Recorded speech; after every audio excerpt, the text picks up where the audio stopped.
Hi, my name is Lucas Sanchez, and today we're discussing the van der Waals equation of state, which is an expression that lets us model pressure of a non-ideal gas based on its temperature and its volume. And we're able to do this because there are two non-ideal gas constants in the expression known as van der Waals constants that adjust for the volume that the non-ideal gas occupies and the attractive forces between the non-ideal gas molecules. And the van der Waals expression is quite useful because it allows us to model the pressure, of a gas, of a non-ideal gas at varying temperatures and varying volumes. And as we graph the pressure on a pressure versus volume axis, we get a plot, and it's a cubic equation. So there are three roots of this expression, and because there's three roots, we can draw a line on the pressure, a horizontal line extending from the pressure on the y-axis across through the curve that is defined by the van der Waals equation of state. And the line, which is known as the maximal construction, we can use to find the vapor pressure of the gas at the given temperature and volume. And that's useful because then using the vapor pressure we can find the boiling point of a gas or a substance. But in order to do all of that, first we need to derive the expression, and we need to find the constants of the van der Waals expression, or the van der Waals equation of state. So the van der Waals equation of state is equal to pressure equals RT over V minus B minus A over B squared. Now, in order to find these constants here, B and A, B will be doing, we'll take the derivatives, the first and second derivatives of this expression with regards to a specific volume. And since the equation is a cubic equation, both of these derivatives can be set to equal to 0, and then we can solve for A and B. So here we'll go. We'll start by taking derivatives with respect to the first and second derivatives. So dP over dV is equal to RT, and then since this is the negative first power technically, this is negative RT over V minus B, and then negative 1 minus 2 is 2, and it's the denominator, so it's 2. And then same thing for this one will be negative plus 2A over V cubed. And then the second derivative is the same process. dP will be equal to, again, we'll change the negative sign to positive sign, so it'll be 2RT over V minus B to the third power minus 6A over V to the fourth. And it's important to note that we're not taking these derivatives at any given temperature and volume combinations. We want the specific, the critical point. So we want the critical volume and the critical pressure, or critical temperature, Cp, Cp. So that turns this to Tc, Vc, Vc, Tc, Vc, Vc. And like I said before, both these derivatives will be equal to 0. And we can solve, we're just going to balance these equations out and make it easier to work with. So let's say, can you see this? Let's turn the camera a little bit. So we have 2A over Vc cubed is equal to RTc over Vc minus B squared. Then we also have 6A over Vc to the fourth is equal to 2RTc over Vc minus B cubed. Now, we're going to solve this by taking the reciprocal of these two functions, these two expressions here, and multiplying by these. And that will cancel out the B variable, or the A variables, and allow us to solve for B. So, we need some more room. We're going to go down here, sorry. So it'll be, can you see this here? Yeah, okay. 2a over VC to the third times 6 times VC to the fourth over 6a, which is equal to TC over BC minus B squared times BC minus B to the third over 2RT, and we'll get 1/3 VC over here, which is equal to 1/2 VC minus B. And we're just going to move this expression over here. We have more room to work with. So we have, like I said, 1/3 VC equal to 1/2 VC minus B. And we'll just multiply by 2 on both sides. 2/3 VC equals VC minus B. Subtract each VC from each side, so we'll have negative 1/3 VC equals negative B, and then move a negative sign from both sides. 1/3 VC equals B. So B in this expression is equal to 1/3 B, or 1/3 VC. That's what the critical volume times 1/3 is equal to B here. And then to solve for A, we need to plug this B into one of these expressions here. So we're going to plug it in here. We'll say RTC over VC minus B is equal to 1/3 VC. 1/3 VC, that's squared, is equal to 2A over VC cubed. So what we'll do here is we'll simplify this side. RTC over, this will become 2/3 VC, and then that's squared, so it's going to become 4/9 VC equal to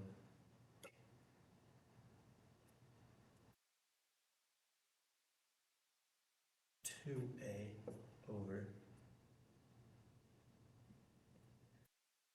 VC cubed. Now this is VC squared, okay. There we go. So now we're going to multiply by VC on each side, cancel them out, and we'll take it over here so you can see better. That yields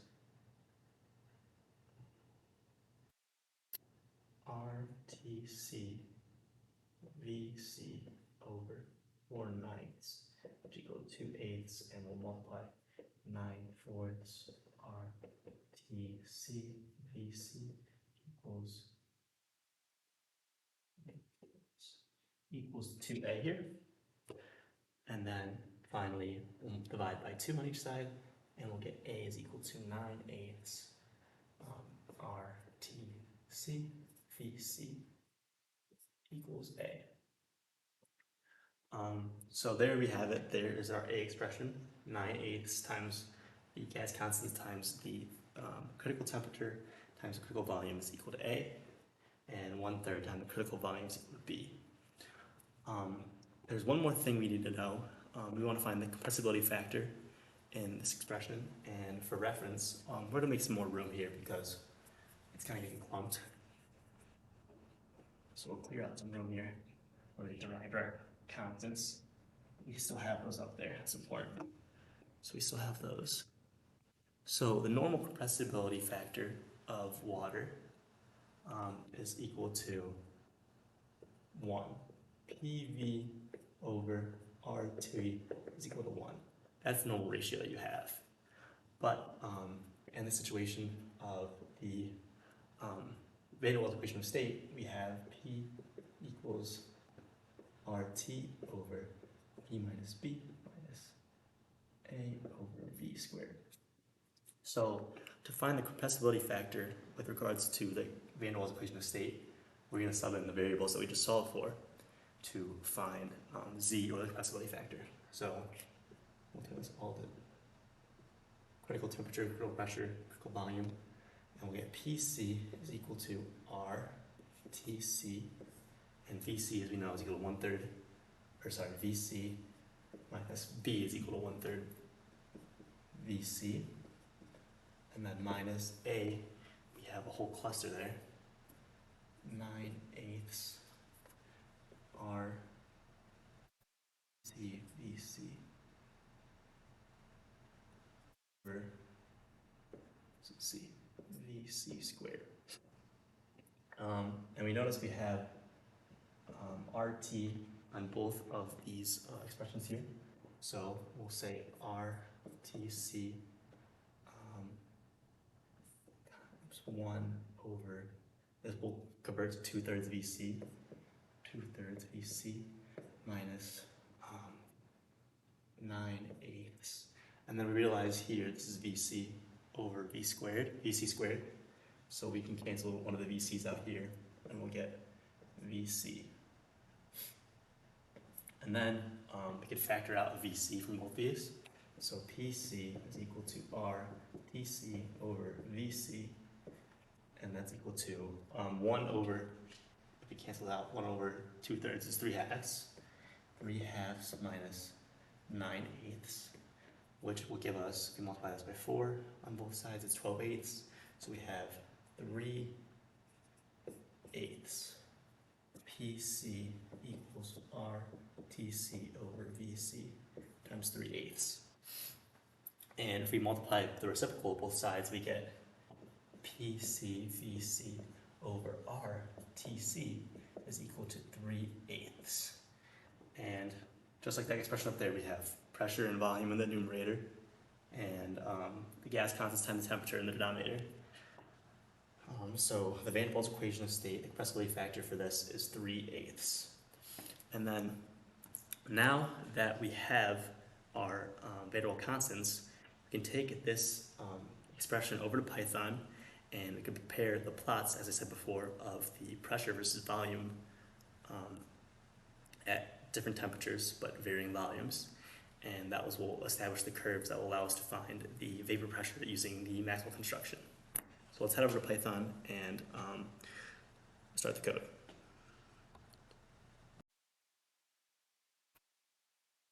All right, now that we've derived the constants from the van der Waals equation of states, let's go ahead and graph it using Python.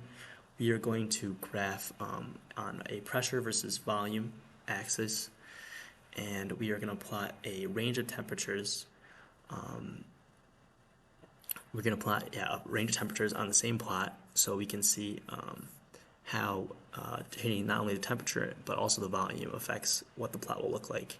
And then later on in homework part 2B, we are going to go ahead and use our plots to use Maxwell construction to find the vapor pressure of the gas or whatever substance at the given temperature. So let's go ahead and start by coding this out. As always, you should start by importing NumPy import NumPy as NP, and then we're going to need Plotly, so import from Plotly underscore subplots. We're going to make import make underscore subplot. There it is.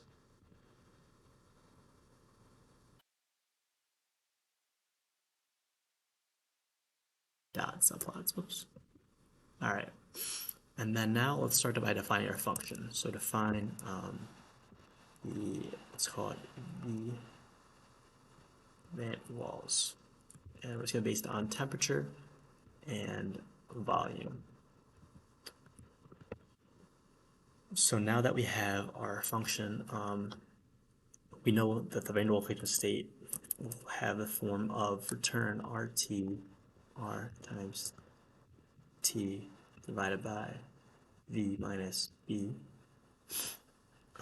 minus A over B minus O times B, and it's going to be times B minus E plus E plus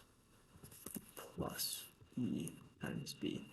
And in this case, E and O will be 0, But in other equation of state, the values will vary. So we're just gonna hard code these in, or not hard code these in. We're not gonna hard code these in. We're going to change them, but we'll leave them as zeros for both of those. So now that we have our function defined, let's go ahead and define all the variables that we know in the function. So we know a is equal to 27/64 times r squared times t squared divided by pc. And we know b is equal to 3/8.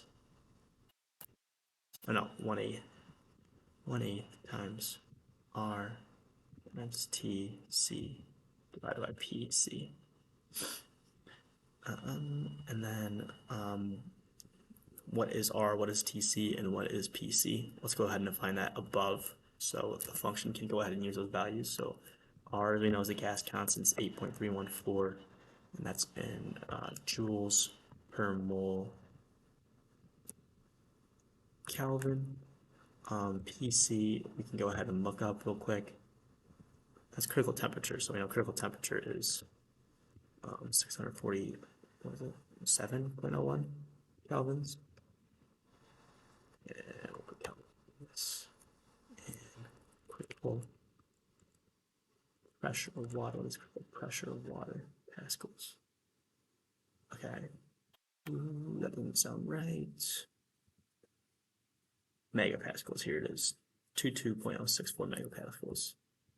22.064 e to the 6. And that's in pascals. Go ahead and shift enter that and shift enter this. And let's see if our function works out for a given, let's say, let's have this volume temperature. Let's say it's around 1 for volume, 1 cubic meter, and it's about 250 Kelvin. So there you go. We get a pressure of around 278,000 pascals, which isn't a very high value, so it's low pressure. Okay, now that we have that defined, let's go ahead and plot this out. We want our volume to be a range of volumes that are equally spaced, or not equally spaced, but that will give us a good range of volumes that we'll be able to plot on the x-axis.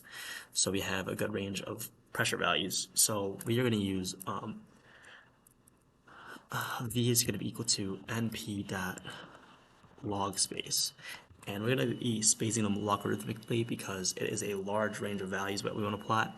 And if we plot it too soon, if we plot it linearly, it will skip the transition from a liquid to a gas or gas to liquid, and we'll miss out on a lot of values. So to make sure we have a good plot, we're going to use log space because it will allow us to kind of gradually increase the numbers in the smaller increments than it would be like if we were doing linearly spaced. So it would be log space. It's going to be np.log base 10 of we want a small starting value, but we want it just to be a bit bigger than the volume. So 1.0, that's like, yeah, 1.0 times v. And then we're going to start -2 and go to 1,000. Perfect. So there's our range of values for which we'll plot at. And then now we can go ahead and make a subplot to see these range of values. So fig equals make underscore subplots. And then to plot at a range of temperatures, we are going to use a for loop. So for t in np dot a range. And I think the homework wanted us to graph from the range of 275 to 900 kelvins based on increments of 2,500 or 25 kelvins.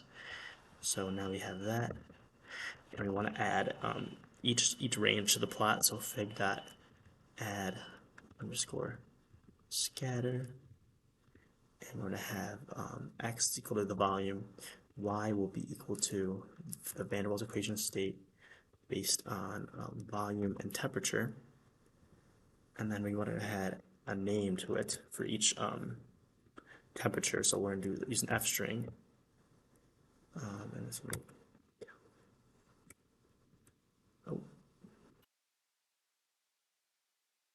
here, and then Kelvin will be on the outside. And then, oh, I'm forgetting the mode. We want lines for each of these. Mode equals.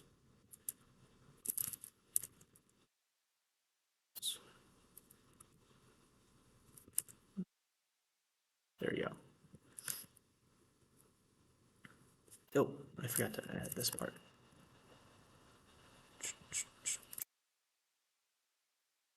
And let's go ahead and define the x and y axis fig dot update.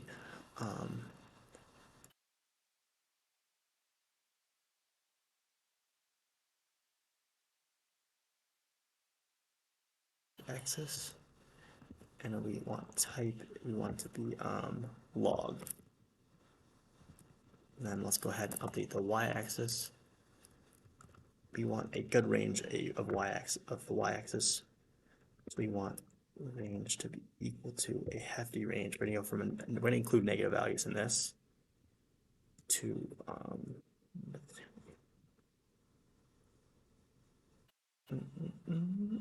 let's fix it so you can see all of the values. So let's change thing that update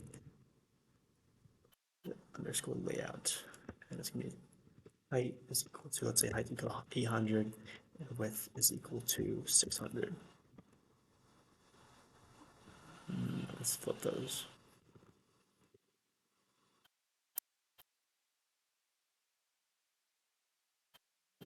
Like that plot, we did something wrong here, so let's go fix this.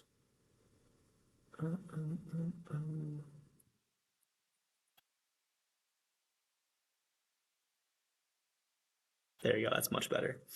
I still don't like, let's make this larger so we can see more of it, see all the values on this thing.